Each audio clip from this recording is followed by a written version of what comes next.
100원만 주세요. 얘들아, 추운데 여기서 뭐 하니? 우리 엄마가 많이 아파요. 약을 사야 해요. 서울역에서 구걸하는 쌍둥이 아이들이 있었습니다.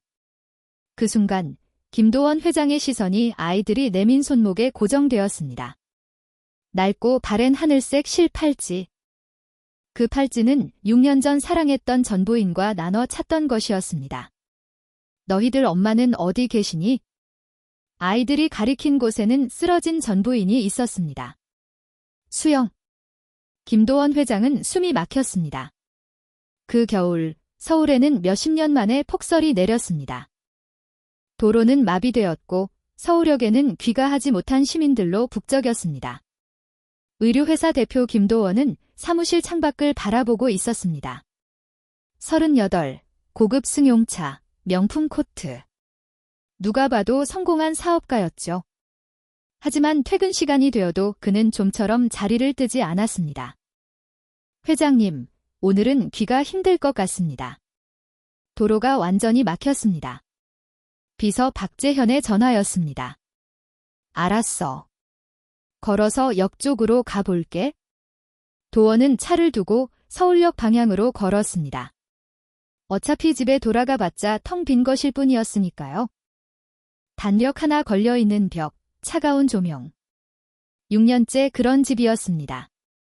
서울역 광장에는 수많은 사람들이 있었습니다. 추위에 어깨를 움츠인 채 발을 동동 구르는 사람들. 도원은 그 틈을 지나 걸었습니다. 아저씨, 100원만 주세요. 작은 목소리가 들렸습니다. 광장 구석에 5살쯤 된 쌍둥이 남자아이들이 쪼그리고 앉아 있었습니다. 신발은 눈에 젖어 있었고 얇은 점퍼 하나가 전부였습니다. 지나가는 사람들은 고개를 돌렸습니다. 도원도 그냥 지나치려 했습니다. 아저씨, 제발이요.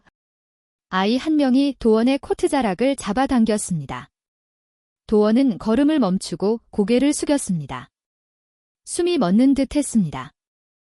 아이의 오른쪽 귓볼에 작은 갈색 점이 있었습니다. 콩알만 한 크기였어요. 쌍둥이 둘 다 정확히 같은 위치에 같은 점이 있었습니다. 도원의 귓볼에도 똑같은 점이 있었죠. 김씨 집안 남자들에게만 유전되는 특징이었습니다. 시선이 아이들의 손목으로 향했습니다. 낡았지만 하늘색 실 팔찌가 채워져 있었습니다. 매듭 부분이 눈에 들어왔습니다. 3번 꼬아 올린 뒤 양쪽을 교차시켜 묶는 방식. 흔한 매듭이 아니었습니다. 6년 전 크리스마스 저녁이 떠올랐습니다. 사랑하는 사람이 직접 만들어 건네주던 팔찌. 내가 직접 만든 거야? 우리 둘만의 팔찌. 수줍게 웃던 그 얼굴이었죠. 심장이 빠르게 뛰기 시작했습니다. 손이 떨렸습니다. 이게 어떻게... 도원은 무릎을 꿇고 아이들의 눈높이에 맞추었습니다. 얘들아, 엄마는 어디 계시니? 아이들은 대답하지 않았습니다. 고개를 돌려 광장 구석을 가리켰습니다. 눈이 수북이 쌓인 곳이었습니다. 도원은 천천히 그쪽으로 걸어갔습니다. 발걸음이 점점 빨라졌습니다. 눈덮인 속에 여자가 쓰러져 있었습니다. 얼굴이 파랗게 질려 있었고 입술은 바싹 갈라져 있었습니다. 볼이 푹 꺼져 있었습니다. 6년 전 통통하던 모습은 어디에도 없었죠. 하지만 그 얼굴을 도원이 모를 리 없었습니다. 수영. 목소리가 새어나왔습니다. 다리에 힘이 풀렸습니다. 다시는 보지 않겠다고 다짐했던 사람이 눈앞에 쓰러져 있었습니다. 엄마, 엄마 일어나. 아이들이 달려와 엄마의 몸을 흔들었습니다. 수영이는 꼼짝도 하지 않았습니다. 도원은 급히 휴대폰을 꺼냈습니다. 여보세요? 서울역 광장입니다. 사람이 쓰러졌어요. 정말 죄송합니다. 폭설로 출동이 불가능합니다. 도로가 완전히 막혔습니다. 도원은 전화를 끊었습니다. 손이 부들부들 떨렸습니다. 아이 한 명이 도원의 바지를 잡아당겼습니다. 눈물 범벅이 된 얼굴이었습니다. 아저씨, 우리 엄마 좀 살려주세요. 제발요. 도원은 입고 있던 코트를 벗었습니다. 수영이의 몸을 감싸고 등에 업었습니다. 예전보다 훨씬 가벼웠습니다. 뼈가 그대로 만져질 정도였습니다. 얘들아, 아저씨 따라와. 도원은 아이들의 손을 잡고 눈밭을 뛰기 시작했습니다. 눈이 무릎까지 빠졌습니다. 등에 업힌 수영이의 체온이 점점 떨어지는 게 느껴졌습니다. 조금만 버텨. 도원은 미친 듯이 달렸습니다. 심장이 터질 듯 뛰었습니다. 오, 빨리, 더 빨리. 대체 그동안 어떻게 산 걸까? 왜 이렇게 된 걸까? 저 아이들은 누구 아이일까? 머릿속이 복잡했습니다. 하지만 지금은 생각할 때가 아니었습니다. 마침내 병원 응급실이 보였습니다.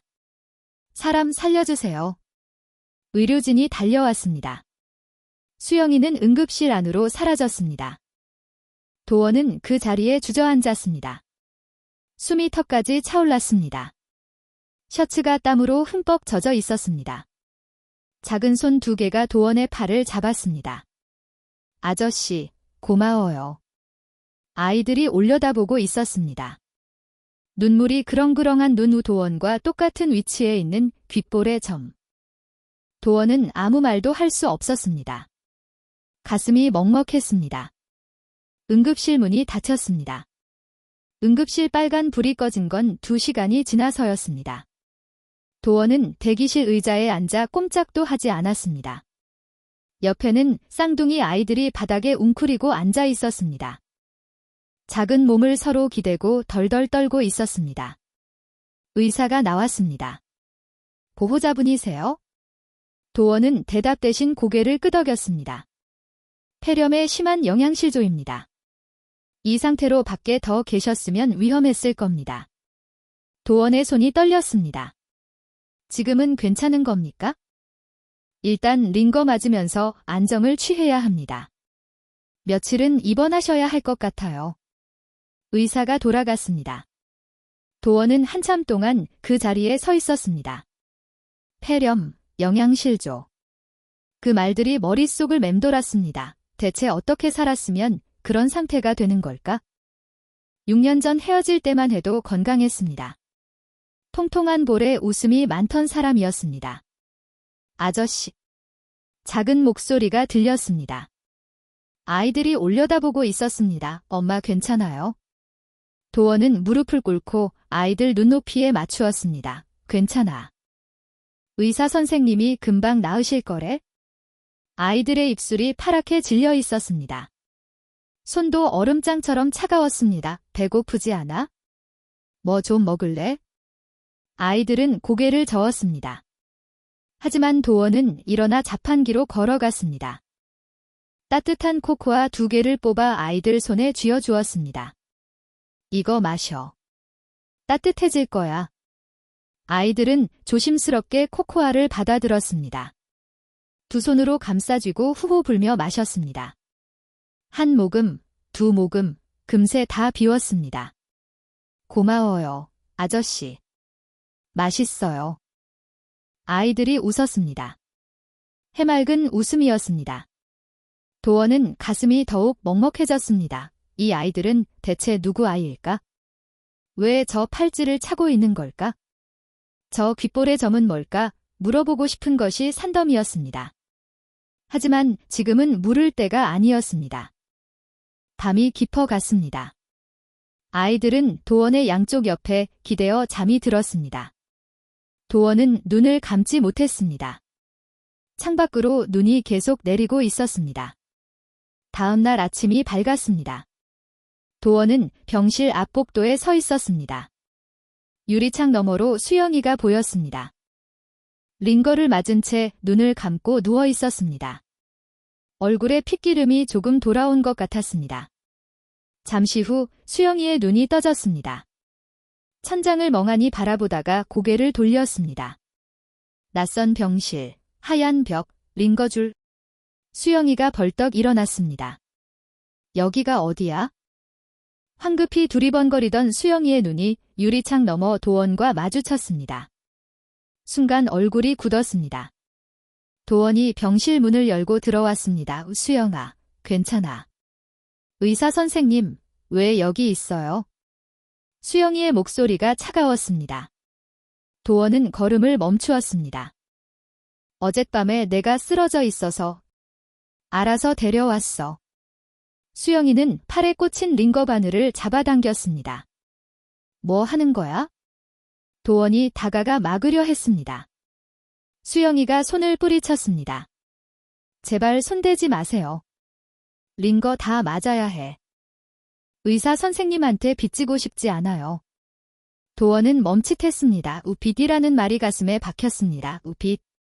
우리 사이에 그게 무슨 말이야? 우리 사이요. 수영이가 쓴웃음을 지었습니다. 우리 무슨 사이인데요? 남이잖아요. 6년 전에 이미 남이 됐잖아요. 수영. 할 말 없어요. 수영이는 침대에서 내려왔습니다. 다리가 휘청거렸지만 벽을 짚고 버텼습니다. 아이들 어디 있어요? 대기실에 있어? 잠깐 앉아. 상태가 안 좋아. 수영이가 도원을 지나쳐 문 쪽으로 걸어갔습니다. 도원이 수영이의 팔을 잡았습니다. 잠깐만. 물어볼 게 있어? 수영이가 멈추었습니다. 돌아보지는 않았습니다. 저 아이들. 도원의 목소리가 떨렸습니다. 혹시 저 아이들이 내 아이들이야? 침묵이 흘렀습니다. 길게 느껴지는 몇 초였습니다. 수영이가 천천히 돌아보았습니다. 눈빛이 차갑게 식어 있었습니다. 무슨 소리예요? 아빠 따로 있어요. 그럼 그 팔찌는 뭐야? 그 매듭은? 내가 그냥 비슷하게 생긴 거예요. 세상에 팔찌가 그것만 있어요. 수영이의 목소리는 단호했습니다. 하지만 눈은 도원을 똑바로 보지 못했습니다. 수영아, 나한테 솔직히. 그만해요. 수영이가 말을 끊었습니다. 아이들 아빠는 따로 있다니까요. 당신 아니에요. 당신하고 상관없어요. 병실 문이 열렸습니다. 아이들이 뛰어 들어왔습니다. 엄마 일어났어. 아이들이 수영이에게 달려가 안겼습니다. 수영이의 표정이 순식간에 부드러워졌습니다. 아이들의 머리를 쓰다듬으며 꼭 끌어안았습니다. 걱정했지? 미안해. 엄마 괜찮아? 민성, 원본 민준, 이가 도원을 돌아보았습니다. 아저씨. 아저씨가 코코아 사줬어요. 맛있었어요. 민찬이도 손을 흔들었습니다. 아저씨, 고마워요. 수영이의 눈빛이 흔들렸습니다. 하지만 곧 입술을 굳게 다물었습니다. 얘들아, 가자. 엄마, 어디가? 그냥 가, 어서. 수영이가 아이들 손을 잡고 병실을 나섰습니다. 도원이 뒤따라갔습니다. 수영아. 몸이 그런데 어딜 가려고 그래? 병원비는 곧 갚을게요. 그런 얘기 하는 게 아니라. 수영이가 걸음을 멈추고 돌아보았습니다.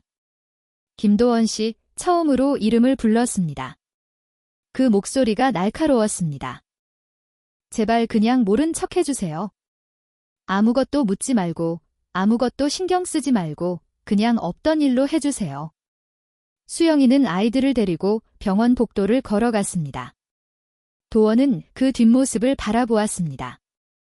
아이들이 뒤를 돌아 손을 흔들었습니다. 해맑은 얼굴로. 도원은 손을 들어 흔들어 주었습니다. 아이들이 모퉁이를 돌아 사라질 때까지. 그날 밤 도원은 잠을 이루지 못했습니다. 그 귓볼의 점, 그 팔찌, 그 매듭. 자꾸만 눈에 밟혔습니다. 수영이는 아니라고 했습니다. 당신 아이 아니라고. 하지만 도원은 알 수 있었습니다. 6년 전 그 팔찌를 만들던 수영이의 손놀림, 3번 꼬아 올리고 양쪽을 교차시키던 그 방법을. 세상에 그렇게 묶는 사람은 수영이밖에 없었습니다. 다음 날 아침, 도원은 출근하자마자 비서 박재현을 불렀습니다. 재현아, 네, 회장님, 부탁할 일이 있어? 도원은 창밖을 바라보며 말했습니다. 눈은 그쳤지만 거리에는 아직 하얀 눈이 수북이 쌓여 있었습니다. 이수영이라는 여자가 있어? 6년 전에 나랑 이혼한 사람이야. 비서 재현의 눈이 커졌습니다. 오래 함께 일했지만 회장님의 결혼 이야기는 처음 듣는 것이었습니다. 그 사람이 지금 어떻게 살고 있는지 알아봐줘. 어디 사는지, 무슨 일 하는지, 아이들은 어떻게 키우고 있는지. 전부 다. 아이들이요? 쌍둥이 남자애들이야. 6살쯤 됐어. 재현은 고개를 끄덕였습니다. 알겠습니다. 최대한 빨리 알아보겠습니다. 비서 재현은 곧바로 조사에 착수했습니다. 먼저 병원 기록을 확인했습니다. 수영이가 실려갔던 응급실 주소란에는 서울역 인근 노숙인 쉼터 주소가 적혀 있었습니다. 재현은 그 쉼터를 직접 찾아갔습니다. 낡은 건물 2층에 자리 잡은 작은 공간이었습니다. 2층 침대가 빽빽이 들어서 있었고 한쪽 구석에는 아이들 옷가지가 널려 있었습니다. 이수영 씨요? 아, 그 엄마.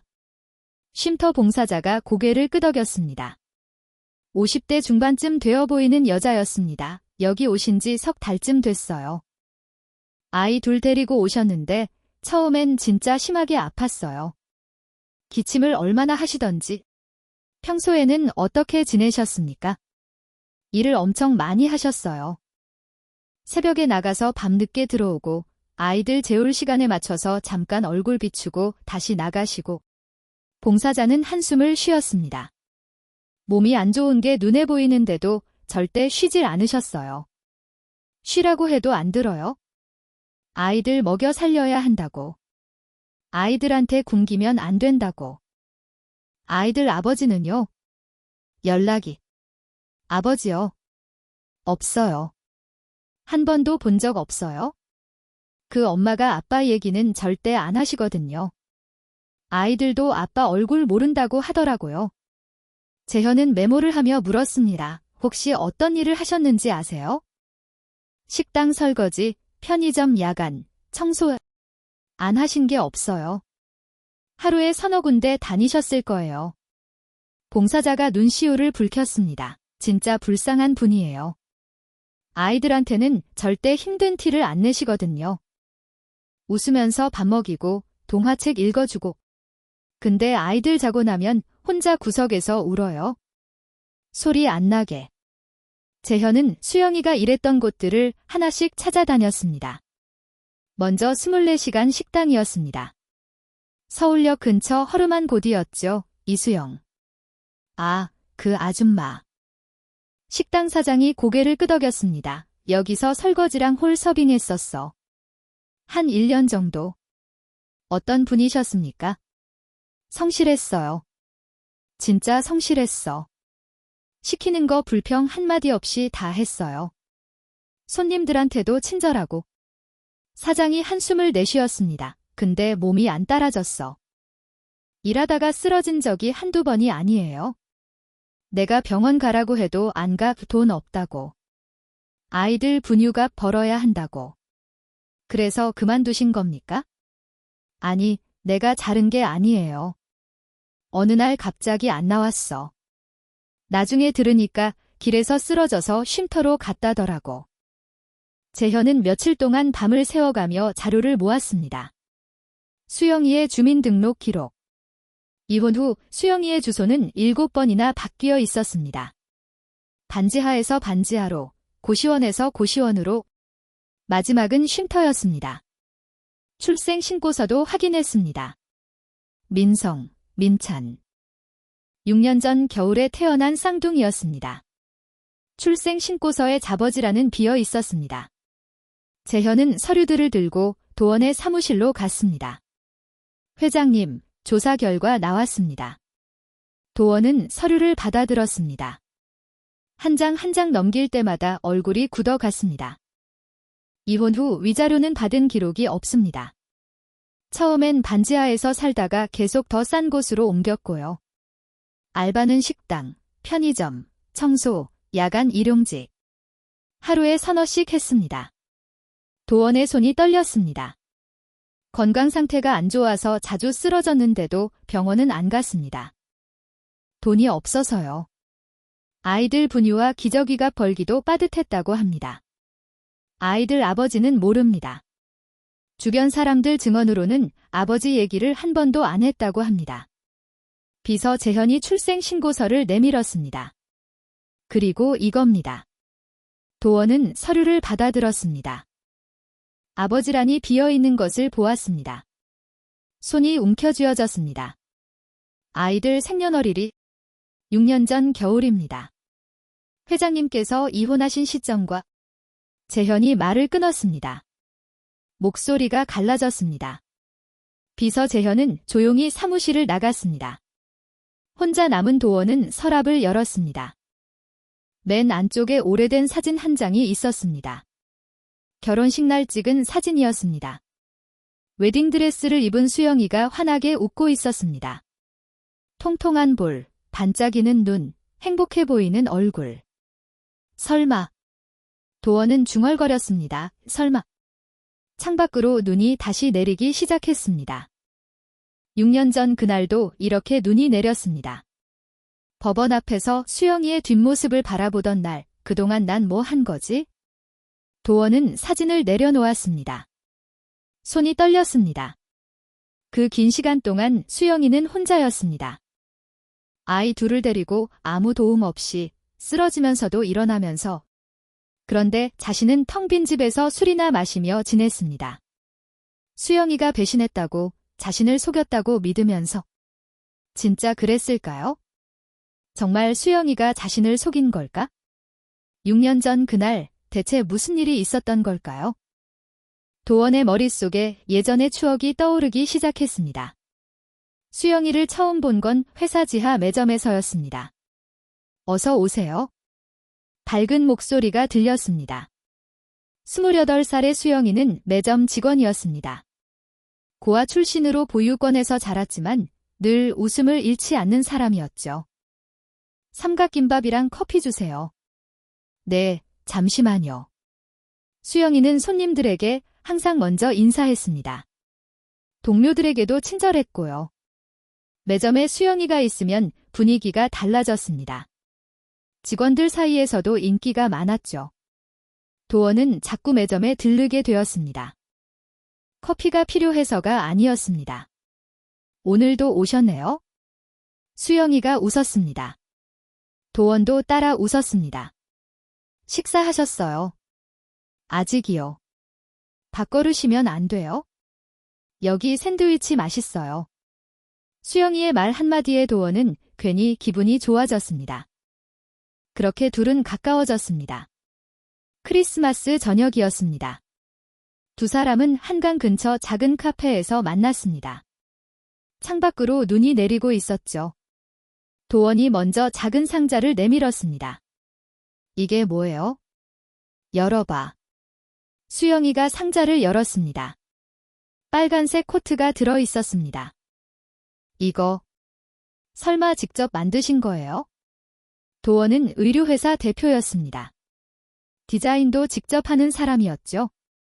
너 생각하면서 만들었어. 입어볼래? 수영이가 코트를 입었습니다. 딱 맞았습니다. 수영이의 눈가가 촉촉해졌습니다. 나도 줄 게 있어요. 수영이가 작은 주머니를 꺼냈습니다. 하늘색 실 팔찌 2개가 들어 있었습니다. 커플 팔찌예요. 제가 직접 만들었어요. 직접 매듭 묶는 거 배웠거든요. 3번 꼬아 올리고 양쪽을 교차시켜서 묶는 거예요. 저만의 방식이에요. 수영이가 도원의 손목에 팔찌를 채워주었습니다.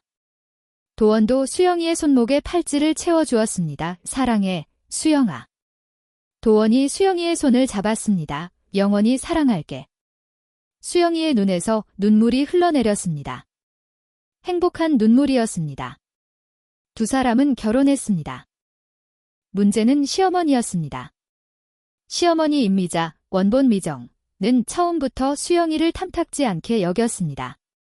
며느리가 고아 출신 매점 직원이라는 게 마음에 들지 않았던 거죠. 저런 애가 우리 집안에 들어오면 안 돼? 시어머니는 혼잣말처럼 중얼거렸습니다. 시어머니에게는 사연이 있었습니다. 젊은 시절 남편을 일찍 여의고 혼자 아들, 도원을 키웠습니다. 가난 속에서 온갖 고생을 다 했죠. 아들만큼은 잘 살게 해주고 싶었습니다. 재벌가 딸과 결혼시켜서 더 성공한 부자로 만들고 싶었습니다. 그런데 아들이 매점 직원과 결혼하겠다고 했습니다. 시어머니는 받아들일 수 없었죠. 좋은 조건의 여자들을 다 마다하고 왜 하필 결혼 후에도 시어머니의 태도는 달라지지 않았습니다. 수영아, 밥상 차릴 때 숟가락은 여기에 놓는 거야. 몇 번을 말해야 알아듣니? 죄송해요, 어머님. 옷은 왜 그렇게 입고 다녀?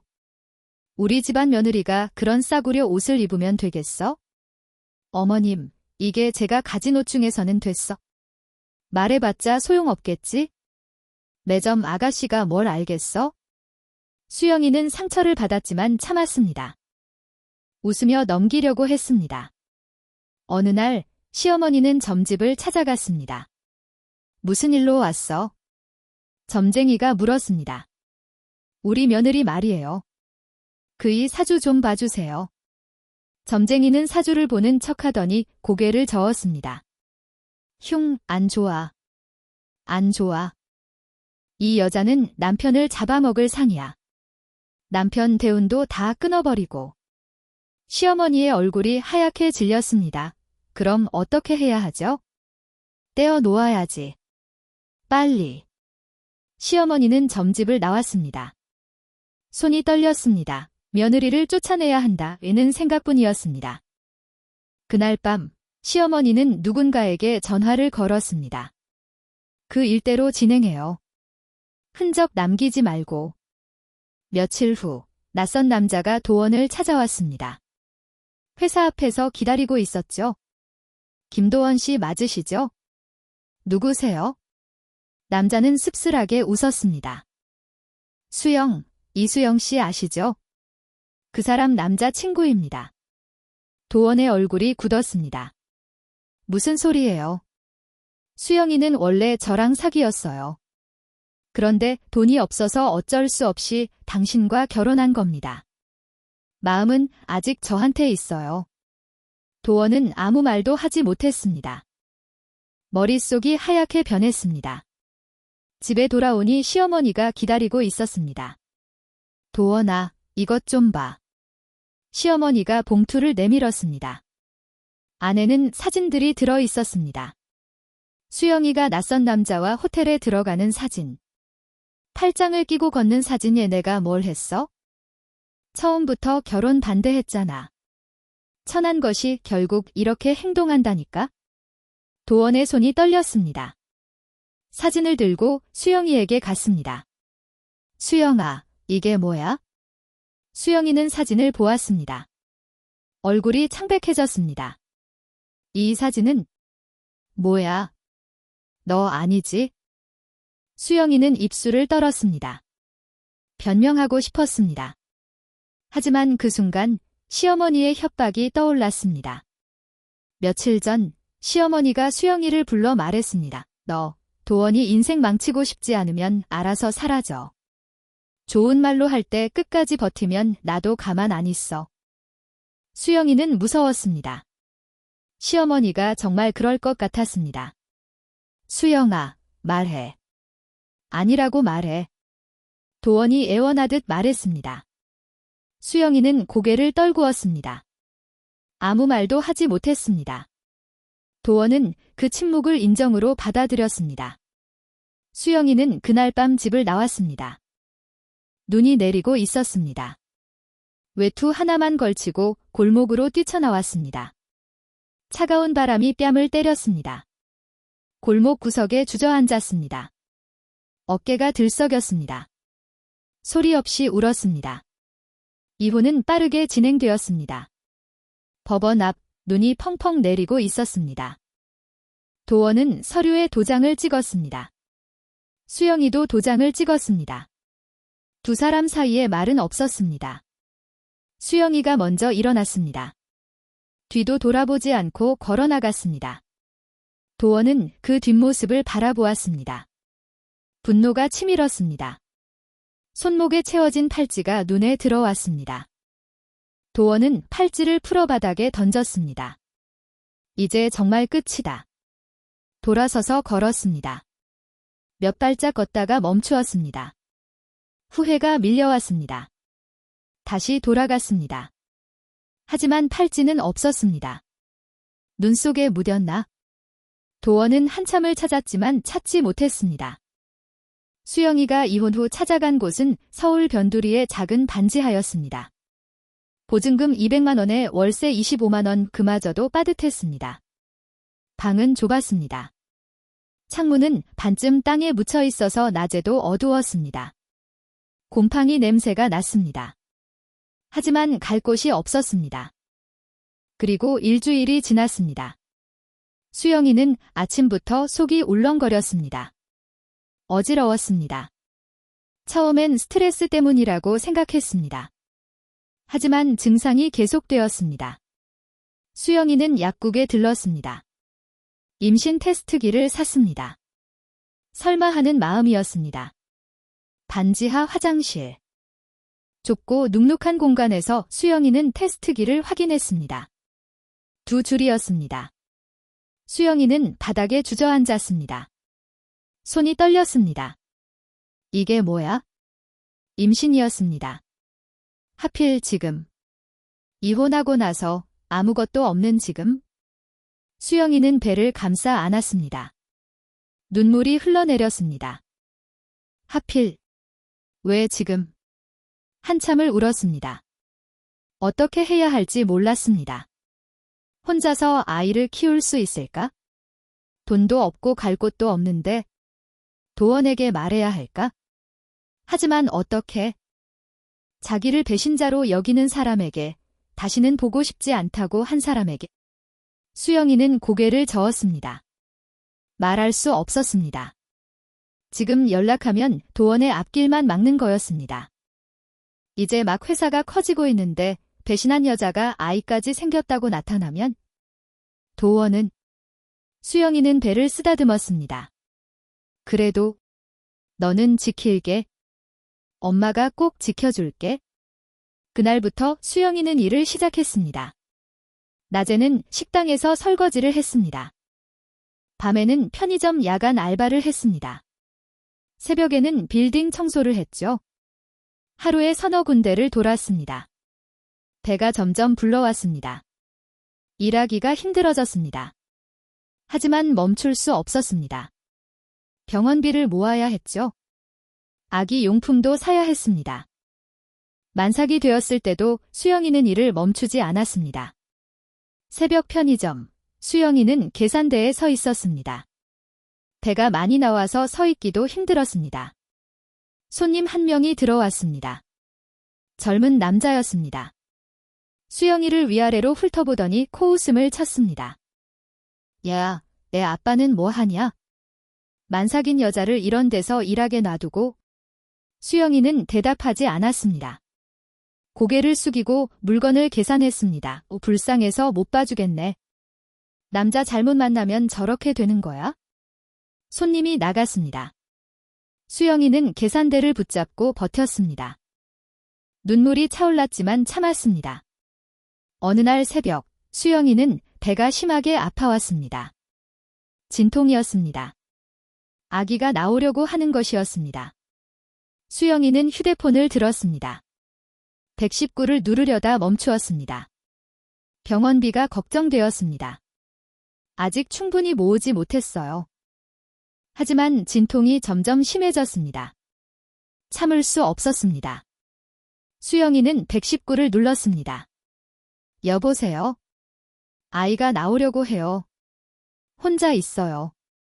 좀 도와주세요. 구급차가 왔습니다. 수영이는 병원으로 실려갔습니다. 분만실. 수영이는 혼자였습니다.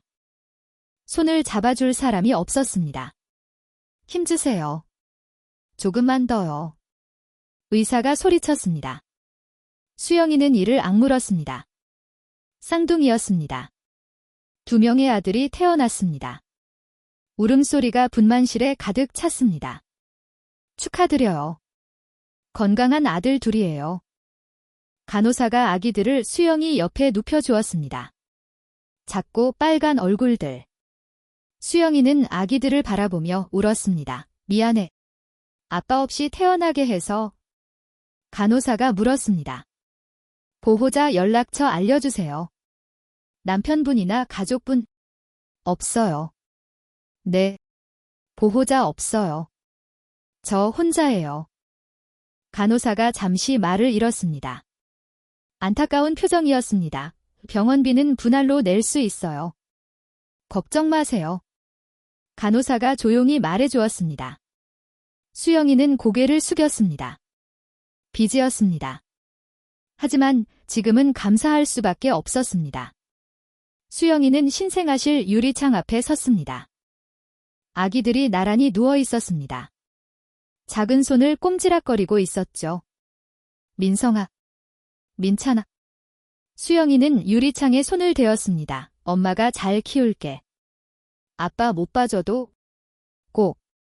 퇴원 후 수영이는 아기들을 안고 반지하로 돌아왔습니다. 방은 여전히 좁고 어두웠습니다. 하지만 이제 이 방에는 세 사람이 살게 되었습니다. 분유값, 기저귀값, 병원비. 돈이 물쓰듯 나갔습니다. 수영이는 다시 일을 시작했습니다. 출산한 지 보름 만이었습니다. 몸이 회복되지 않았지만 쉴 수 없었습니다. 낮에는 식당, 밤에는 편의점. 아기들은 이웃집 할머니에게 맡겼습니다. 돈을 내고요. 아기들이 열이 났습니다.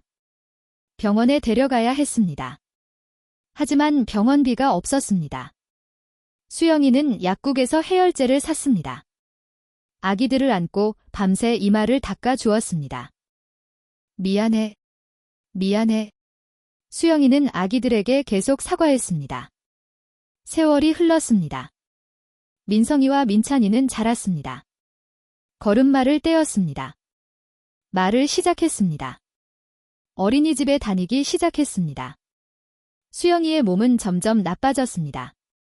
일을 너무 많이 했습니다. 제대로 먹지 못했습니다.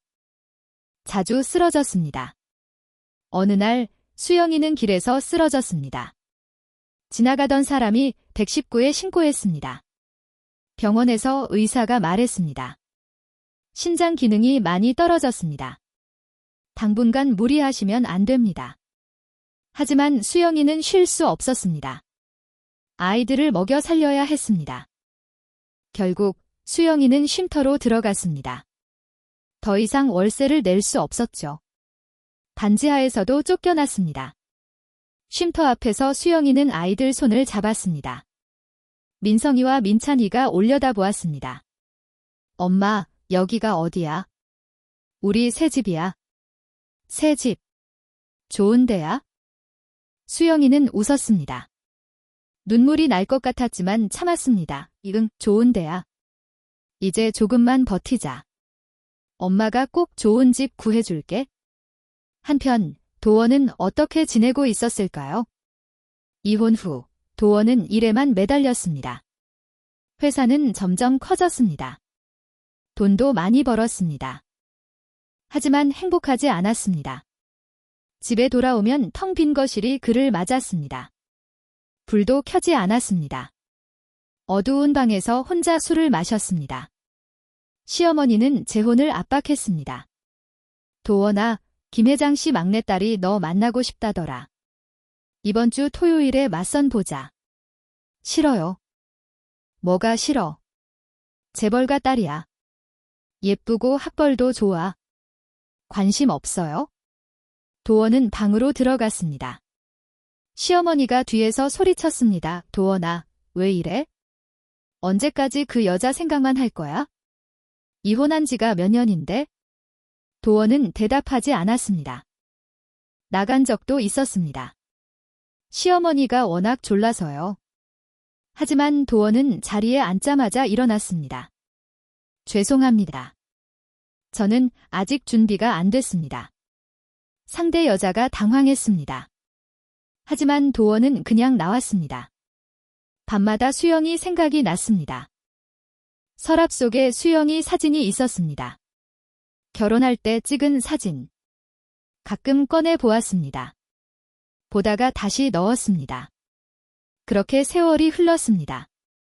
그리고 그 폭설이 내리던 밤, 서울역에서 두 사람은 다시 만나게 된 것이었습니다. 도원은 과거의 기억에서 돌아왔습니다. 책상 위에 비서 재현이 가져온 서류들이 놓여 있었습니다. 수영이의 지난 세월이 담긴 서류들. 출생 신고서의 잡어질환이 비어 있었습니다. 도원은 창밖을 바라보았습니다. 눈은 그쳤지만 하늘은 여전히 잿빛이었습니다. 그 아이들을 다시 만나야겠어. 도원은 코트를 집어들고 사무실을 나섰습니다. 쉼터는 서울역에서 멀지 않은 곳에 있었습니다. 낡은 건물 2층. 계단을 올라가니 작은 마당이 보였습니다. 마당에서 아이들이 놀고 있었습니다. 민성이와 민찬이었습니다. 얇은 점퍼를 입고 뛰어다니고 있었죠. 도원은 멀리서 아이들을 바라보았습니다. 다가가야 할지 망설였습니다. 수영이가 싫어할 수도 있었습니다. 그때 민성이가 도원을 발견했습니다. 그때 그 아저씨다. 민성이가 손을 흔들었습니다. 민찬이도 고개를 돌렸습니다. 아저씨. 두 아이가 해맑게 웃으며 달려왔습니다. 도원 앞에서 멈춰 서더니 올려다보았습니다. 아저씨, 또 왔어요? 그냥 지나가다가? 엄마 만나러 온 거예요? 아니, 그게... 도원은 말을 얼어붙었습니다. 아이들은 신경 쓰지 않았습니다. 아저씨, 우리랑 놀래요? 놀아요. 아이들이 도원의 손을 잡았습니다. 도원은 끌려가듯 마당으로 들어갔습니다. 도원은 아이들과 벤치에 앉았습니다. 옆에서 보니 아이들 얼굴이 더 자세히 보였습니다. 눈매가 도원을 닮았습니다. 코도 그랬습니다. 볼수록 닮아 있었습니다. 얘들아, 밥 먹었어? 민성이가 고개를 끄덕였습니다. 아침에 빵 먹었어요. 빵만. 쉼터에서 나눠줬어요. 민찬이가 덧붙였습니다.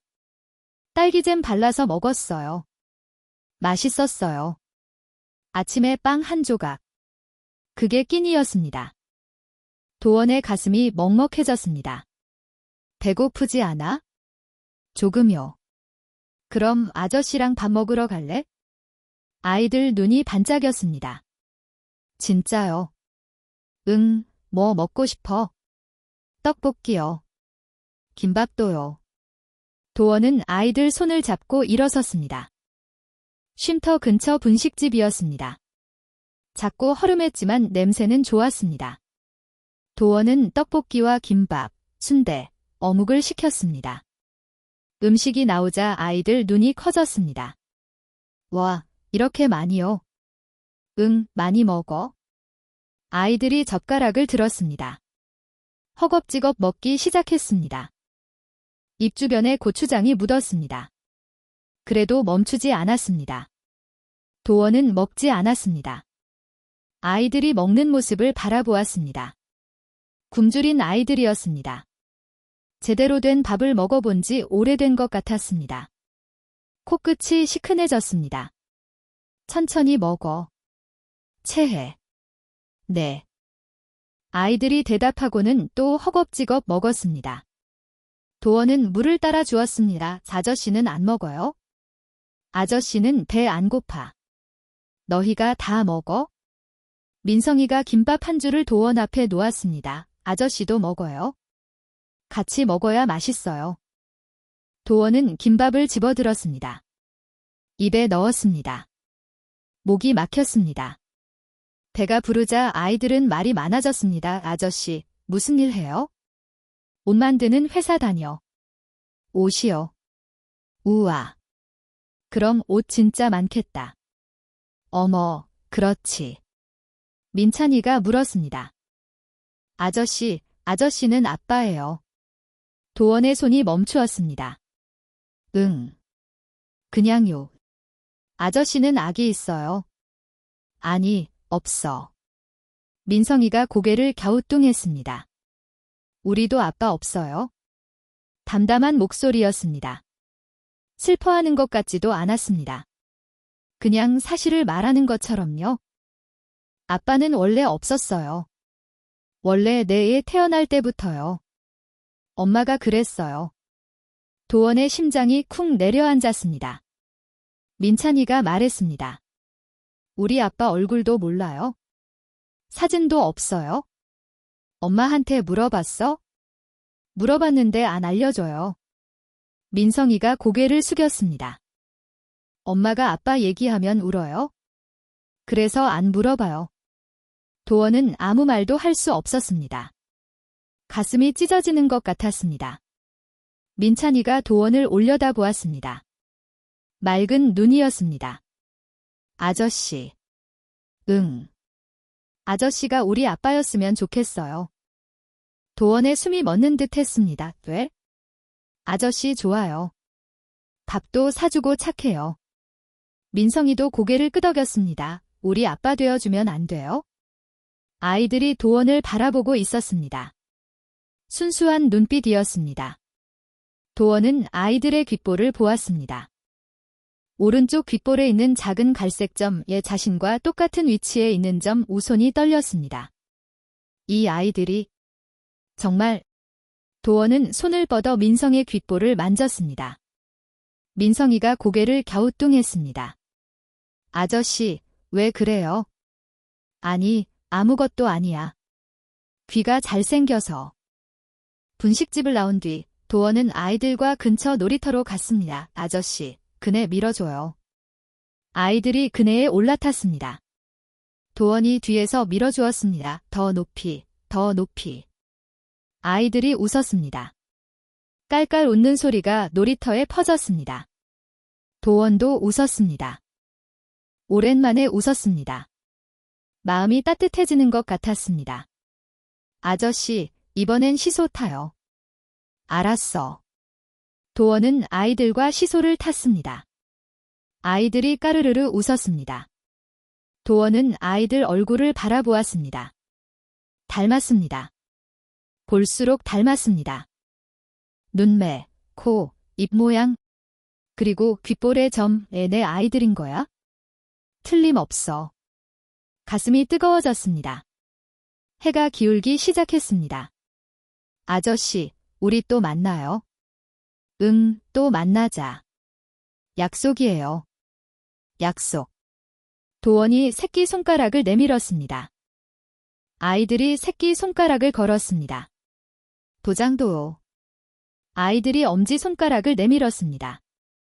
도원이 엄지를 맞대었습니다. 꼭이에요. 응, 꼭. 아이들이 웃었습니다. 도원도 웃었습니다. 바로 그때였습니다. 쉼터 쪽에서 누군가 뛰어왔습니다. 봉사자 아주머니였습니다.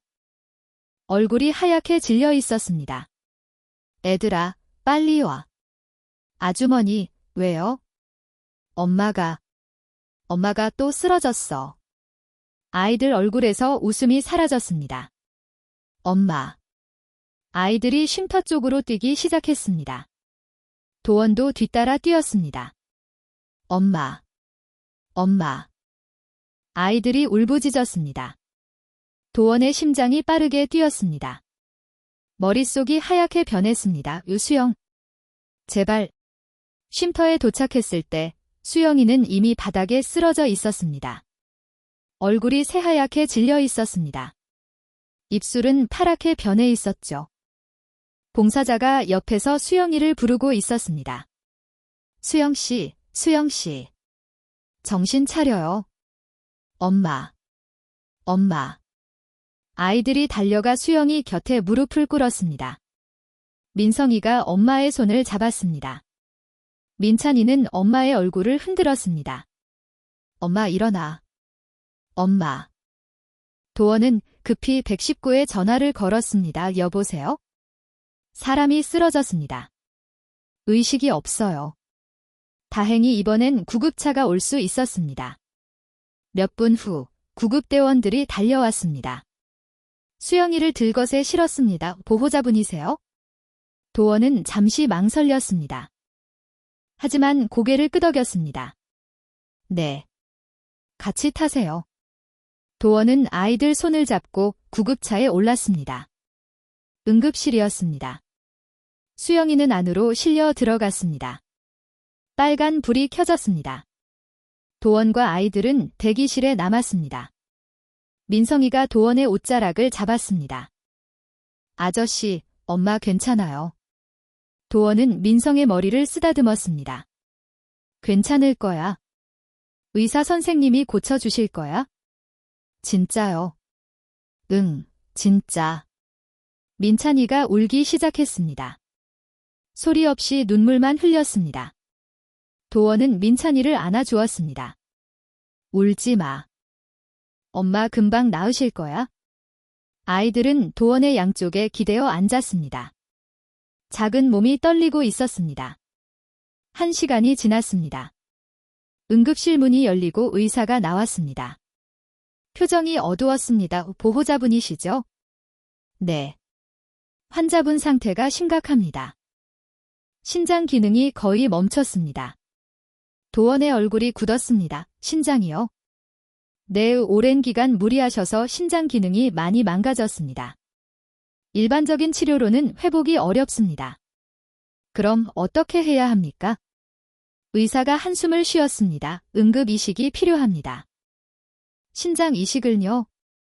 네, 이 시간이 많지 않습니다. 적합한 기증자를 찾아야 합니다.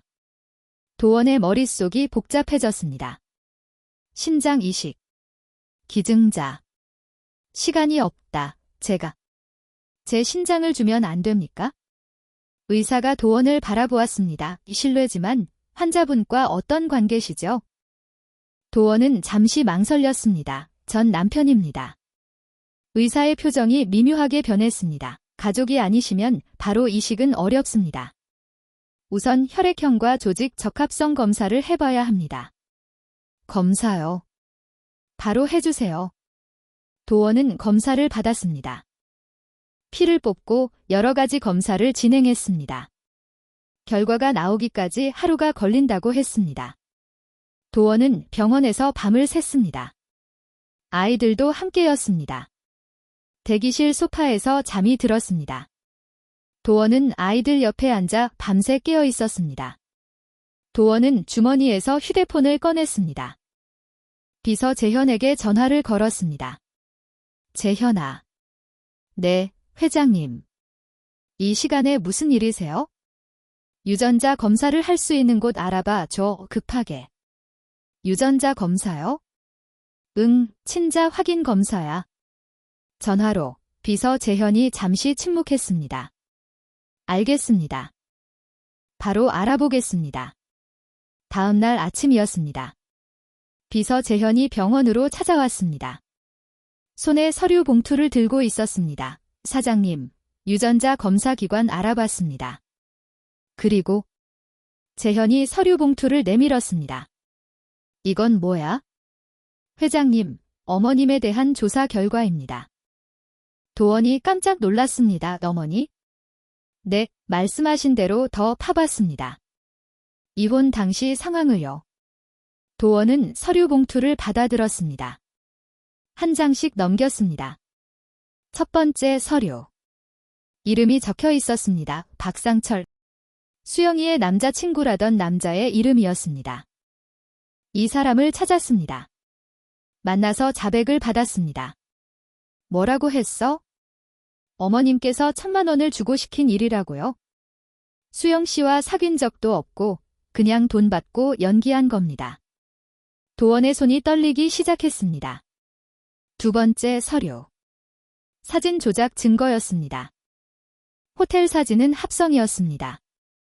전문가 감정 결과가 첨부되어 있었습니다. 사진도 전부 조작입니다. 합성 프로그램으로 만든 겁니다. 세 번째 서류. 점쟁이에 대한 조사 결과였습니다. 그 점쟁이도 조사했습니다. 신내림도 받은 적 없는 그냥 사기꾼입니다. 도원의 얼굴이 창백해졌습니다. 그게 사실이야? 네, 증거 다 있습니다. 비서 재현이 네 번째 서류를 꺼냈습니다. 그리고 이건 집안 CCTV 분석 결과입니다. CCTV. 당시 집에 설치된 CCTV를 복원했습니다. 도원은 서류를 읽었습니다. CCTV에 찍힌 내용이 정리되어 있었습니다. 시어머니가 수영이에게 폭언하는 장면, 무시하고 멸시하는 장면, 그리고 결정적인 장면.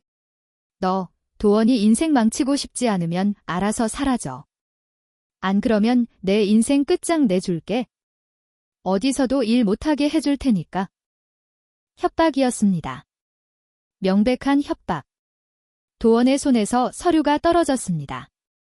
어머니가 어떻게? 그리고 위자료도요. 위자료. 당시 회장님께서 이수영 씨에게 주신 위자료 10억. 수영 씨한테 가지 않았습니다. 뭐? 어머님께서 중간에서 가로채셨습니다. 수영 씨는 한 푼도 받지 못했습니다.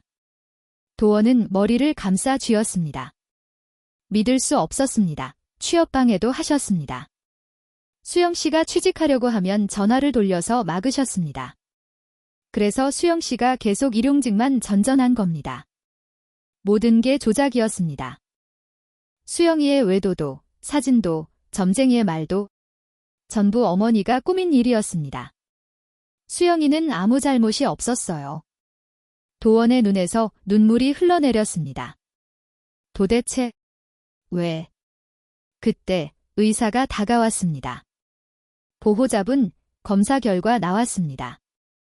도원은 눈물을 닦고 일어섰습니다. 어떻게 됐습니까?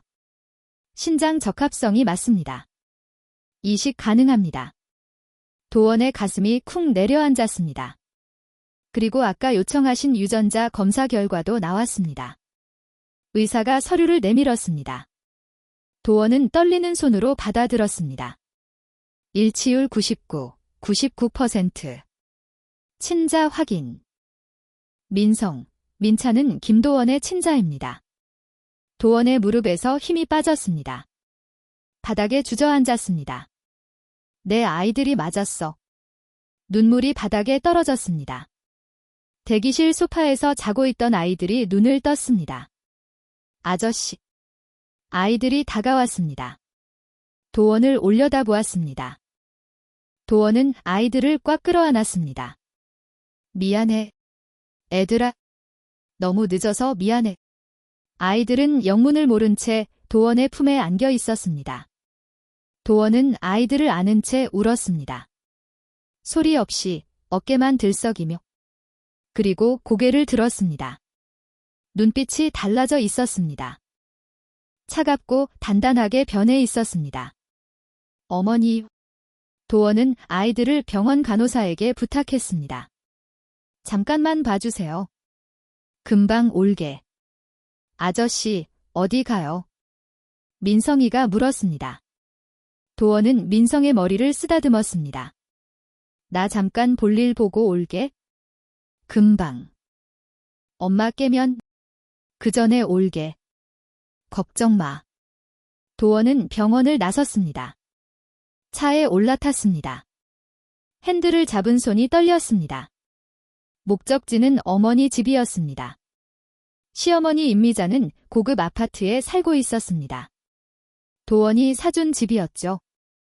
넓은 거실에 비싼 가구들. 부족한 것 하나 없는 삶이었습니다. 도원은 현관 비밀번호를 눌렀습니다. 문이 열렸습니다. 거실에 시어머니가 앉아 있었습니다. TV를 보고 있었죠. 도원이 들어오자 고개를 돌렸습니다. 어머, 도원아. 웬일이야? 미리 연락도 안 하고. 도원은 대답하지 않았습니다. 천천히 거실로 걸어갔습니다. 시어머니 앞에 섰습니다. 어머니. 왜 그래? 표정이 왜 그래? 도원의 눈빛이 차가웠습니다. 시어머니는 처음 보는 눈빛이었습니다. 말씀해 주세요. 뭘? 무슨 소리야? 시어머니가 웃으며 물었습니다. 하지만 눈빛이 흔들렸습니다. 도원은 들고 온 서류 봉투를 꺼냈습니다. 시어머니 앞에 던졌습니다. 서류들이 바닥에 흩어졌습니다. 이게 뭐야? 보시면 알 겁니다. 시어머니가 서류를 집어들었습니다. 한 장씩 넘기기 시작했습니다. 얼굴이 점점 굳어갔습니다. 조장남 자백서, 사진 합성 감정서, 점쟁이 조사 결과, CCTV 기록. 시어머니의 손이 떨리기 시작했습니다. 이게 어디서? 점쟁이, 매수한 남자, 조작 사진. 전부 나왔습니다. 도원의 목소리는 낮았지만 칼날처럼 날카로웠습니다. 어머니가 하신 거죠? 전부 다. 시어머니는 대답하지 못했습니다.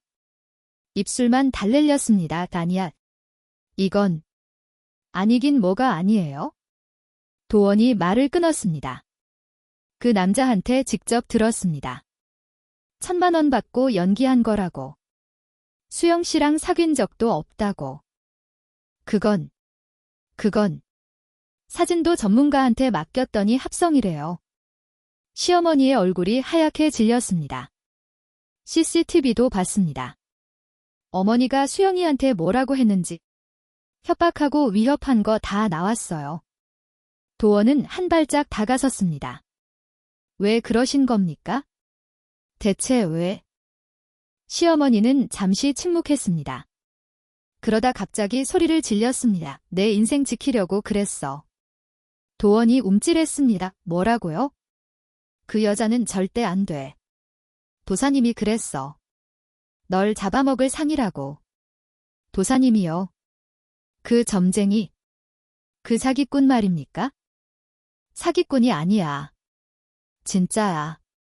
시어머니가 벌떡 일어섰습니다. 내가 얼마나 고생해서 널 키웠는데. 아버지 일찍 죽고 혼자서 굶어가면서 너 하나 잘 키우려고 온갖 고생을 다 했어.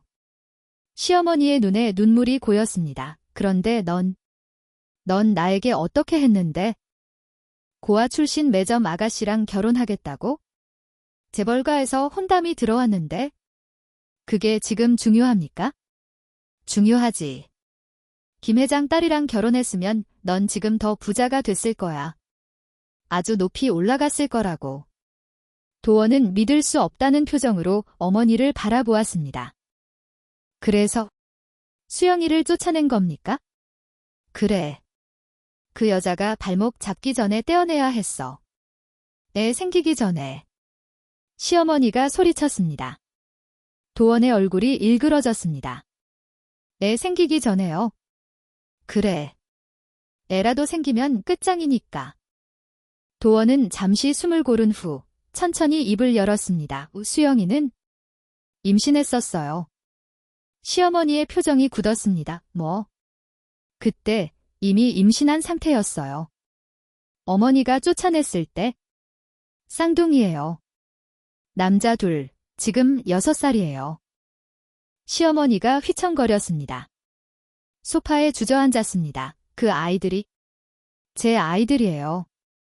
유전자 검사 결과 나왔습니다. 아니야.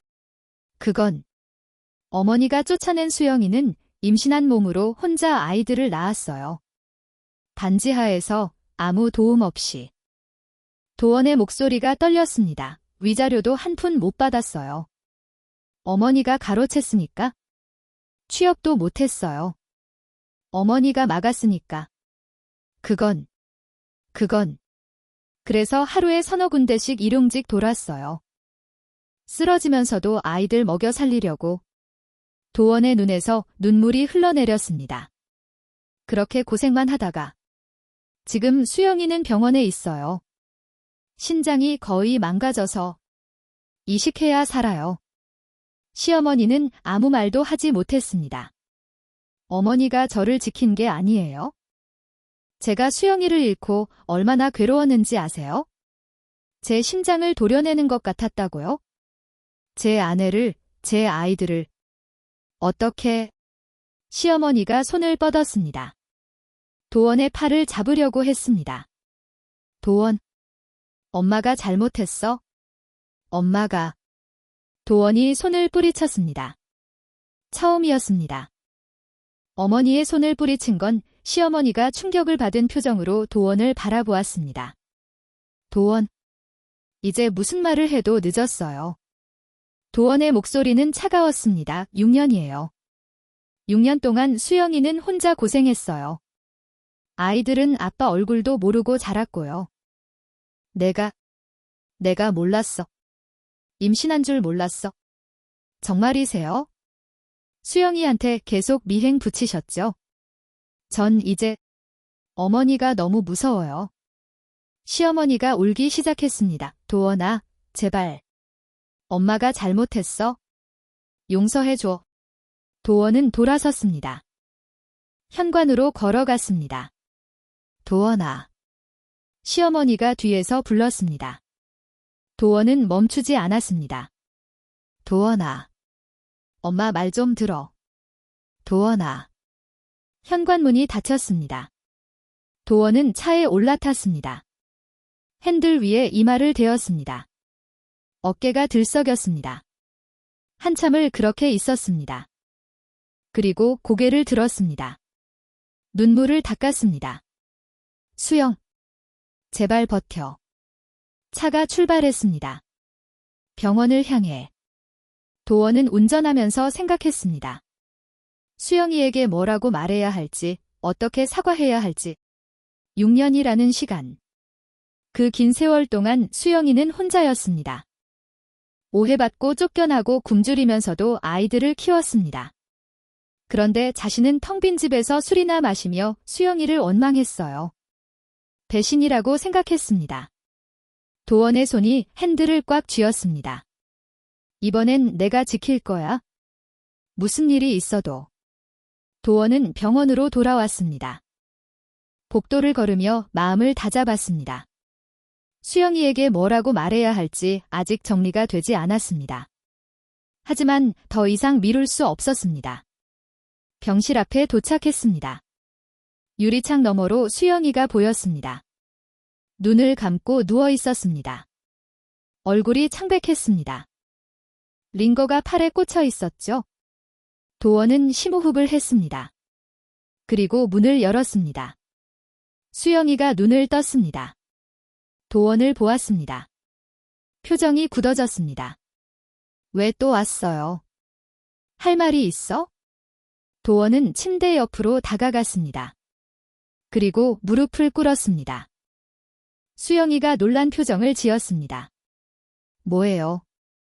일어나요. 수영. 도원의 목소리가 떨렸습니다. 왜 나한테 말 안 했어? 수영이는 대답하지 않았습니다. 고개를 돌렸습니다. 아이들 말이야. 왜 말 안 했어? 내 아이들이잖아. 수영이의 눈이 흔들렸습니다. 무슨 소리예요? 아빠 따로 있다고 했잖아요. 그만해. 도원이 서류를 꺼냈습니다. 유전자 검사 결과지였습니다. 검사했어. 민성이랑 민찬이. 내 아이들 맞아. 수영이는 서류를 보았습니다. 입술이 떨렸습니다. 이게 어떻게, 왜 숨겼어? 왜 혼자 그 고생을 했어? 수영이의 눈에서 눈물이 흘러내렸습니다. 참고 있던 것들이 터져나오는 것 같았습니다. 말하면 뭐해요? 말하면 뭐가 달라져요? 당신은 날 배신자로 생각했잖아요. 바람 피운 여자라고. 도원은 아무 말도 하지 못했습니다. 어머님이 그러셨어요. 당신한테 말하면 회사 망하게 하겠다고. 나 때문에 당신 인생 망칠 거라고. 수영이의 목소리가 갈라졌습니다. 난 당신을 망치고 싶지 않았어요. 그래서 떠난 거예요. 혼자 감당하려고 했어요. 수영. 아이들은 어떻게든 지키려고 했어요. 아이들은 당신 아이니까. 우리 사랑의 증거니까. 지킬 수밖에 없었어요. 도원은 수영이의 손을 잡았습니다. 다 알아. 다 알게 됐어. 뭐요? 어머니가 한 짓들. 사진 합성, 점쟁이. 전부 다. 수영이의 눈이 커졌습니다. 위자료도 어머니가 가로챘어. 취업 방해한 것도. 다 어머니야? 수영이는 말을 잃었습니다. 넌 아무 잘못도 없었어. 처음부터 끝까지. 다 어머니가 꾸민 거였어. 도원의 눈에서 눈물이 흘러내렸습니다. 미안해. 정말 미안해. 내가 널 믿었어야 했는데. 내가 지켜줬어야 했는데. 도원 씨. 그때 내가 아무 말도 안 해서 인정하는 줄 알았어. 바보같이 널 의심했어. 도원이 말을 이었습니다. 수영이의 손등에 대었습니다. 6년 동안 내가 어떻게 살았는지 알게 됐어? 쓰러지면서도 일하고 아이들 밥 먹이려고 굶고 이제서야 다 알게 됐어. 수영이의 눈물이 멈추지 않았습니다. 미안해. 정말 미안해. 수영이는 손목을 들어 올렸습니다. 거기에는 낡은 팔찌가 있었습니다. 세월이 흘러 색이 바랬지만 여전히 그 팔찌였습니다. 도원이 팔찌를 보았습니다. 숨이 멎는 것 같았습니다. 이거 기억나요? 수영이가 물었습니다. 목소리가 떨렸습니다. 법원 앞에서 당신이 던진 거예요. 그날이 떠올랐습니다. 법원 앞 펑펑 내리던 눈. 분노에 휩싸여 팔찌를 바닥에 던졌던 그 순간. 다시 찾으러 갔었어. 근데 없었어. 내가 주웠어요. 수영이가 팔찌를 만졌습니다. 당신이 돌아간 뒤에 주웠어요. 눈 속에서 도원은 아무 말도 하지 못했습니다. 당신은 버렸지만 나는 버릴 수 없었어요. 이것만큼은 수영이의 눈물이 뺨을 타고 흘러내렸습니다. 그리고 아이들한테 채워줬어요. 당신 대신, 당신 사랑 대신 아이들 손목에 있던 팔찌가 떠올랐습니다. 똑같은 매듭, 똑같은 방식 아이들한테 아빠 얘기 못 해줬어요. 얼굴도 안 알려줬고요. 근데 이 팔찌만은 채워주고 싶었어요. 수영이가 도원을 바라보았습니다. 아빠가 한때 엄마를 사랑했다는 것. 그것만은 알려주고 싶었어요. 도원은 수영이를 끌어안았습니다. 미안해. 미안해. 같은 말만 반복했습니다. 다른 말이 나오지 않았습니다. 순간 화가 나서 던졌어. 근데 바로 후회했어. 다시 찾으러 갔는데 없어서. 얼마나 찾았는지 몰라. 도원의 어깨가 들썩였습니다. 내가 가져갔다니. 다행이야. 정말 다행이야. 미안해, 수영아. 미안해. 수영이도 도원을 안았습니다. 두 사람은 한참을 그렇게 울었습니다. 병실 문이 열렸습니다. 의사가 들어왔습니다. 실례합니다. 잠시 말씀드릴 게 있습니다. 두 사람이 떨어졌습니다. 도원이 눈을 닦으며 물었습니다. 무슨 일이죠? 검사 결과가 나왔습니다. 김도원 씨 신장이 적합합니다. 이식 가능합니다. 수영이의 얼굴이 굳었습니다. 이식이요? 네, 환자분 신장이 거의 기능을 못하고 있어서요. 이식이 필요합니다. 수영이가 고개를 저었습니다. 안 돼요. 안 돼요. 그건 절대 안 돼요. 도원이 수영이를 보았습니다. 수영, 당신 신장 받을 수 없어요. 당신까지 위험해지면 어떡해요? 위험하지 않아. 의사 선생님이 가능하다고 했잖아. 그래도 안 돼요. 수영이가 고집을 부렸습니다. 만약 내가 수술하다 잘못되면요? 당신은 어떡해요? 아이들은 어떡하고요? 도원 씨. 수영이가 도원의 손을 잡았습니다. 만약 내가 잘못되면 아이들 부탁해요. 당신이 키워줘요. 도원의 눈빛이 단호해졌습니다. 그런 말 다시 하지 마. 난 너도 지킬 거야. 아이들도 지킬 거야. 모두 다. 내가 지킬 거야. 도원이 수영이의 손을 꼭 쥐었습니다. 그동안 못했잖아. 남편으로서도 아버지로서도 아무것도 못했어. 수영이의 눈에 다시 눈물이 고였습니다. 이번엔 할 거야. 제발 기회를 줘. 수영이는 한참 도원을 바라보았습니다. 그리고 천천히 고개를 끄덕였습니다. 병실에는 두 사람만 남았습니다. 손을 맞잡은 채 창밖으로 눈이 내리고 있었습니다. 온 세상이 하얗게 아침이 밝았습니다. 도원은 밤새 병원 대기실에서 아이들과 함께 있었습니다. 소파에 앉아 아이들을 양쪽에 끼고 밤을 샜죠. 아이들은 도원의 품에 기대어 잠이 들었습니다. 수영이는 병실에서 수술을 기다리고 있었습니다. 상태가 좋지 않아 약물로 겨우 버티고 있었죠. 아침 햇살이 창문으로 들어왔습니다. 도원은 아이들을 깨우지 않으려고 조심스럽게 일어났습니다. 커피를 사러 복도로 나갔습니다. 바로 그때였습니다. 똑똑똑. 복도 끝에서 구두 소리가 들렸습니다. 날카로운 소리였습니다. 도원은 고개를 돌렸습니다. 어머니 임미자가 걸어오고 있었습니다. 얼굴이 일그러져 있었습니다. 눈이 충혈되어 있었죠. 밤새 울었는지 화장도 번져 있었습니다. 어머니, 도원이 불렀습니다. 하지만 임미자는 도원을 지나쳐 걸어갔습니다. 수영이의 병실 쪽으로요, 어머니. 어디 가세요? 도원이 뒤따라갔습니다. 하지만 임미자가 더 빨랐습니다. 임미자가 병실 문을 벌컥 열었습니다. 수영이가 침대에 누워 있었습니다. 링거를 맞고 있었죠.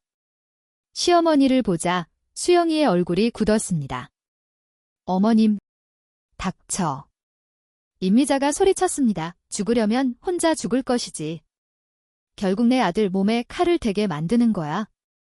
수영이가 몸을 일으키려고 했습니다. 하지만 힘이 없었습니다. 기침이 터져 나왔습니다. 어머님, 전 그런 게 아니긴 뭐가 아니야. 임미자가 침대 앞으로 다가왔습니다. 내가 그렇게 쫓아냈는데도 안 사라지더니 결국 내 아들한테 붙어서 신장까지 빼앗으려고. 대기실에서 소리를 들은 아이들이 뛰어왔습니다. 병실 문 앞에서 멈추었습니다. 엄마. 아이들이 엄마에게 달려가려고 했습니다. 임미자가 아이들을 보았습니다. 눈빛이 사나워졌습니다. 그리고 너희.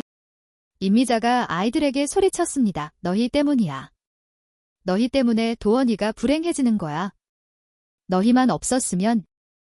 아이들의 얼굴이 하얗게 질렸습니다. 민성이가 울음을 터뜨렸습니다. 민찬이도 따라 울었습니다. 으앙. 왜 울어? 울지 마. 시끄러워. 임미자가 아이들에게 손을 대려는 순간이었습니다. 어머니. 도원이 뛰어 들어왔습니다. 임미자의 팔을 잡았습니다. 지금 뭐 하시는 겁니까? 도원아. 이거 봐. 쟤 때문에 내가 결국. 도사님 말이 맞았어. 그만하세요. 도원이 소리쳤습니다. 처음이었습니다. 어머니에게 소리를 지른 건 임미자가 움찔했습니다. 도원이 어머니 앞으로 섰습니다. 수영이와 아이들을 등 뒤로 가렸습니다. 지금 제 아내와 제 아이들에게 무슨 말씀을 하신 겁니까? 목소리가 차가웠습니다. 얼음장 같았습니다. 아내, 아이. 뭔 소리야? 이혼한 여자잖아. 이혼은 어머니가 시킨 거잖아요. 조작해서, 협박해서. 임미자의 얼굴이 일그러졌습니다. 그건 다 너를 위해서. 저를 위해서요. 도원이 쓴웃음을 지었습니다. 저를 위해서 제 아내를 쫓아내고 제 아이들이 아빠 없이 자라게 하고. 그게 저를 위한 거예요? 내가 몰랐잖아. 임신한 줄. 지금은요. 지금은 이렇게 막 하셔도 되고요. 도원의 목소리가 높아졌습니다. 어머니는 선을 넘으셨어요. 어머니, 도대체 왜 이렇게 되셨어요? 도원, 오늘 이후로 찾아오지 마세요. 임미자의 얼굴이 하얗게 질렸습니다. 뭐라고? 수영이도, 민성이도, 민찬이도 다시는 건드리지 마세요. 나한테 어떻게 그런 말을. 재현아. 비서실장이 들어왔습니다. 어머니 좀 모셔가지고 나가줘. 수영이는 안정을 취해야 돼.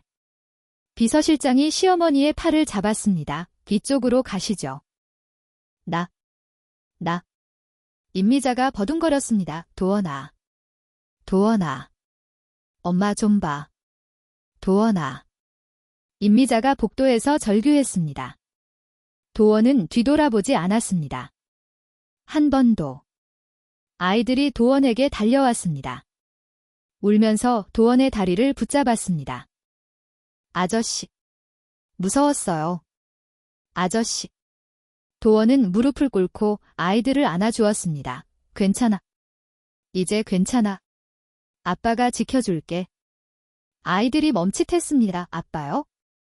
도원은 고개를 끄덕였습니다. 이등 아빠. 아저씨가. 너희 아빠야? 아이들의 눈이 커졌습니다. 진짜요. 진짜야. 아이들이 도원을 더 꼭 안았습니다. 아빠. 너무 늦게 알아서. 미안하다. 도원의 눈에서 눈물이 흘러내렸습니다. 침대 위에서 수영이가 그 모습을 바라보고 있었습니다. 눈물을 흘리면서요. 잠시 후 도원은 병실을 나왔습니다. 휴대폰을 꺼내 비서 재현에게 전화를 걸었습니다. 재현아. 네. 회장님, 준비한 자료 있지? 오늘 제출한다. 오늘이요? 이사회 내가 소집할게. 오후 3시. 전 이사 참석하도록 해. 알겠습니다. 전화를 끊었습니다. 시어머니는 회사의 등기 이사였습니다. 창업 초기부터 이름을 올려놓았죠. 회사 돈도 마음대로 쓸 수 있는 위치였습니다. 이제 그걸 끝낼 때가 되었어요. 회사 이사회. 회의실이었습니다. 이사진들이 모여 앉아 있었습니다. 도원이 들어왔습니다. 비서 재현이 뒤따라 손에 자료를 들고 있었죠. 임미자도 자리에 앉아 있었습니다. 얼굴이 굳어 있었죠. 오늘 긴급하게 이사회를 소집한 이유가 있습니다. 도원이 말했습니다. 임미자 이사의 비리 사실에 대한 자료를 제출하겠습니다. 이사진들이 웅성거렸습니다. 임미자의 얼굴이 하얗게 변했습니다. 비서 재현이 자료를 화면에 띄웠습니다. 비자금 장부, 허위 컨설팅 비용, 점쟁이에게 지급한 회사 돈, 개인 용도로 사용한 법인 카드 내역. 이사진들의 표정이 굳어갔습니다. 이게 사실입니까? 모든 증거가 있습니다. 이건 명백한 횡령이고 배임입니다. 이사 한 명이 말했습니다. 해임 사유입니다. 임미자가 벌떡 일어섰습니다. 도원아, 내가 엄마한테 이럴 수 있어? 도원은 시어머니를 보지 않았습니다. 저는 회사와 가족을 지키기 위해 이사회의 결정을 따르겠습니다. 도원아. 임미자가 도원에게 달려갔습니다.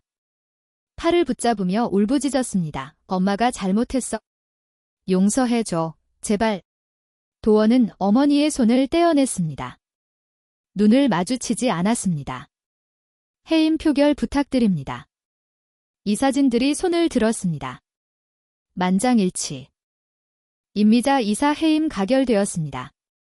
임미자가 바닥에 주저앉았습니다. 도원은 돌아서서 회의실을 나갔습니다. 뒤에서 어머니의 울음소리가 들렸습니다. 하지만 뒤돌아보지 않았습니다. 차에 올라탄 도원은 핸들 위에 이마를 대었습니다. 뜨거운 눈물이 흘러내렸습니다. 수영. 이제 그 누구도 너희를 건드리지 못하게 할게. 시동을 걸었습니다. 병원으로 향했습니다. 도원은 병원으로 돌아왔습니다. 복도를 걸으며 마음을 다잡았습니다. 이제 남은 건 하나였습니다. 수영이를 살리는 것, 수술은 다음 날 아침으로 예정되어 있었습니다. 도원은 그날 밤 병실에서 수영이 곁을 지켰습니다. 아이들도 함께였죠. 민성이와 민찬이는 엄마 침대 옆에 의자를 놓고 앉아 있었습니다. 엄마 손을 꼭 잡고 있었죠. 엄마, 수술하면 안 아파? 민성이가 물었습니다. 응, 안 아파. 자고 일어나면 다 끝나 있을 거야. 수영이가 웃으며 대답했습니다. 진짜? 민찬이가 말했습니다. 엄마 꼭 일어나야 해, 우리. 아빠 생겼잖아. 이제 다 식구야. 수영이의 눈가가 촉촉해졌습니다. 그래, 꼭 일어날게. 도원은 창가에 서서 그 모습을 바라보고 있었습니다. 가슴이 먹먹했습니다. 밤이 깊어갔습니다. 아이들이 잠이 들었습니다. 소파에 나란히 누워 새근새근 숨소리를 내고 있었죠. 수영이가 도원을 불렀습니다. 도원 씨. 도원이 침대 옆으로 다가갔습니다. 왜? 어디 불편해? 아니, 그냥. 수영이가 도원의 손을 잡았습니다. 고마워요. 신장까지 주겠다고 해줘서. 고맙긴. 당연한 건데. 당연하지 않아요. 쉽지 않은 수술이에요. 도원이 고개를 저었습니다. 야니야? 넌 내 사람이야. 아이들 엄마고. 당연한 거야. 수영이의 눈에서 눈물이 흘러내렸습니다. 무서워요. 뭐가? 수숙. 너무 무서워요. 수영이의 목소리가 떨렸습니다. 만약 둘 다 잘못되면 어떡해요? 아이들은 어떡하고? 도원이 수영이의 손을 꼭 잡았습니다. 그런 말 하지 마. 수술 잘 될 거야. 꼭 우리 아직 할 일이 많아. 도원이 수영이의 이마에 입술을 대었습니다. 아이들 졸업식도 봐야 하고 결혼식도 봐야 하고 손주도 봐야지. 수영이가 웃음을 터뜨렸습니다. 욕심도 많아요. 같이 하고 싶은 것도 너무 많. 두 사람은 손을 맞잡은 채 밤을 보냈습니다. 다음 날 아침이 밝았습니다. 수술 준비가 시작되었습니다. 의료진이 들어와 수영이를 확인했습니다. 이제 수술실로 이동하겠습니다. 간호사가 말했습니다. 침대가 움직이기 시작했습니다. 그 순간 수영이가 도원의 손을 잡았습니다. 도원 씨. 응. 수영이가 떨리는 목소리로 말했습니다. 미안해요. 그리고 고마워요. 도원은 수영이의 손을 놓지 않았습니다. 잘 될 거야. 눈 감았다 뜨면 끝나 있을 거야. 당신도 조심해요. 수술 잘 받아요. 걱정 마. 나야 뭐. 침대가 복도로 나갔습니다. 아이들이 따라왔습니다. 엄마. 민성이가 울기 시작했습니다. 엄마 꼭 일어나야 해. 민찬이도 울었습니다. 아빠도 꼭 일어나야 해. 우리 기다릴게. 아이들이 따라오려고 했습니다. 간호사가 막았습니다. 여기까지만 올 수 있어요. 싫어. 엄마. 아이들이 문을 두드렸습니다. 울면서요. 수영이가 고개를 돌려 아이들을 바라보았습니다. 눈물이 흘러내렸습니다. 민성아, 민찬아. 엄마 금방 올게. 착하게 기다리고 있어. 엄마. 수술실 문이 열렸습니다. 수영이가 먼저 들어가고 도원도 뒤따라 들어갔습니다. 문이 닫히고 빨간 불이 켜졌습니다. 아이들은 문 앞에 주저앉아 울었습니다. 수술실 안이었습니다. 수영이와 도원이 나란히 누워 있었습니다. 마취 들어갑니다. 숫자 세실게요. 의식이 흐려지기 시작했습니다. 마지막 순간 수영이의 손이 움직였습니다.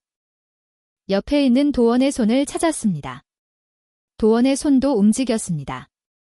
수영이의 손을 잡았습니다. 두 사람의 손이 맞잡혔습니다. 그리고 의식이 사라졌습니다. 시간이 흘렀습니다. 수술실 밖 대기실. 아이들은 간호사 품에 안겨 잠이 들었습니다. 울다 지쳐서요. 잠시 후 비서 재현이 도착했습니다. 10시간이 지났습니다. 마침내 수술실 문이 열리고 의사가 나왔습니다.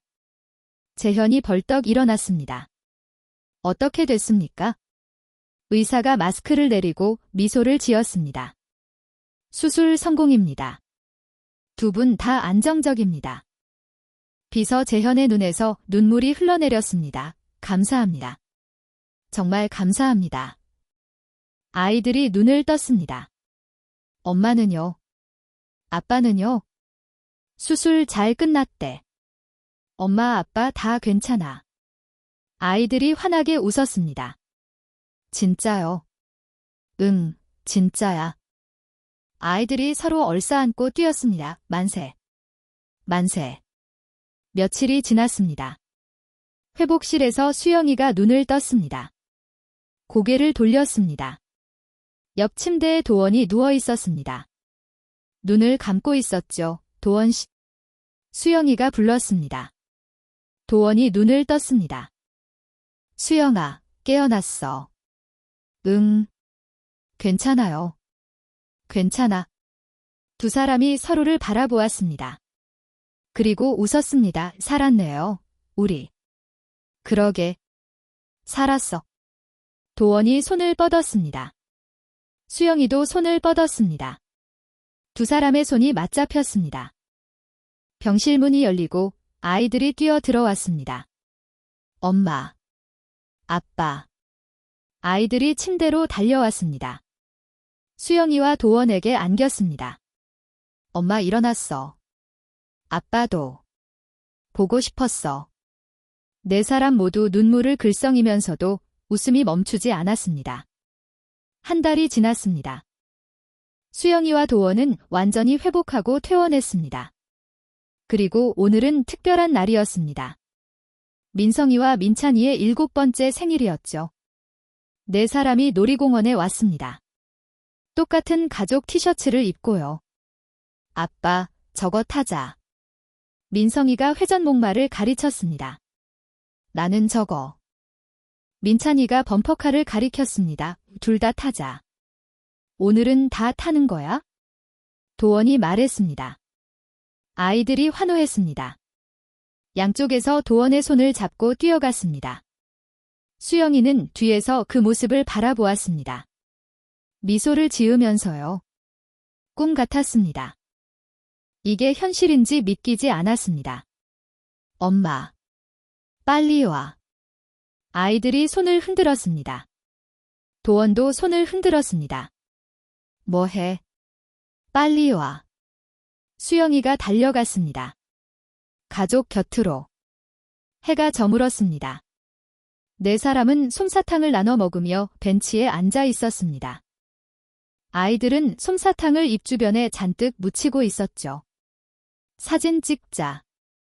도원이 휴대폰을 꺼냈습니다. 네 사람이 얼굴을 붙였습니다. 찰칵. 사진이 찍혔습니다. 화면 속에 4명의 웃는 얼굴이 담겨 있었습니다. 집 앞에 도착했습니다. 새 집이었습니다. 도원이 마련한 집이었죠. 넓은 거실에 아이들 방도 따로 있었습니다. 아이들이 먼저 뛰어 들어갔습니다. 내 방이다. 나도. 수영이가 도원을 바라보았습니다. 눈물이 그렁그렁했습니다. 고마워요. 도원이 수영이를 끌어안았습니다. 사랑해. 수영이도 도원을 안았습니다. 나도요. 두 사람은 한참을 그렇게 서 있었습니다. 서로의 체온을 느끼면서 집안에서 아이들 웃음소리가 들려왔습니다. 도원이 하늘을 올려다보았습니다. 구름 한 점 없이 맑았습니다. 긴 겨울이 끝났습니다. 마침내 봄이 왔습니다. 오늘 사연 어떠셨나요? 마음에 울림이 있으셨다면 이 사연이 널리 퍼질 수 있도록 소중한 분들에게 공유해주세요. 구독, 좋아요를 눌러주시고 이 가족에게 응원의 댓글 남겨주시면 감사한 마음으로 한 분 한 분께 인사드릴게요. 오늘도 좋은 일만 가득하시길 바랍니다. 하연백기였습니다.